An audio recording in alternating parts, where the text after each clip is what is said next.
Excuse me, എന്തോ ഇതാണോ location? ഇതാണ് ലൊക്കേഷൻ. പിന്നെ ഈ കഥയിൽ നിങ്ങളുടെ മോളായിട്ട് അഭിനയിക്കുന്ന ഇവരാണ്. മോനായിട്ട് അയാൾ. ഇവള് എന്റെ മോളാ. രണ്ടു കുട്ടിയുടെ തല്ലേ പോലല്ലോ. അയാളാണെങ്കിൽ പല്ല് പോയ കളവനെ പോലുണ്ട്. ഇതൊക്കെ എന്റെ മക്കളാ. സിനിമ എന്ന് വെച്ചാൽ വെറുതെ ആണോ? ഒന്ന് വെറുതെ ഇരിക്കടോ. എനിക്ക് ഹീറോയിന്റെ ഓഫറൊക്കെ വന്നിട്ടുള്ളതാ, തനിക്കറിയോ?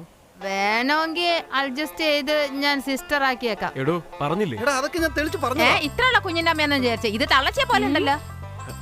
അയ്യോ ഇതൊരു ഷോർട്ട് ഫിലിമാണ്. നിങ്ങളാണ് ഇതിനകത്ത് അമ്മ. ഫീച്ചർ ഫിലിമിൽ നിങ്ങളാണ് ഹീറോ. നീ ഒരു കൊച്ചു കുട്ടി. നന്ദി നന്ദി. അയ്യേ, കഥയിൽ അയാളും നിങ്ങളും തമ്മിൽ വഴക്കാണ്.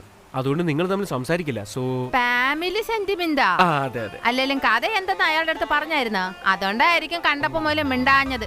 എന്നാലും വെറുതെ പറയല്ല, സൂപ്പർ പെർഫോമൻസ്. അതാണ് ഇറങ്ങിയത് ഓടിപ്പോയത്. Outstanding performance. തന്നോട് ആരെങ്കിലും ചോദിച്ചോളൂ. ഇല്ലല്ലോ.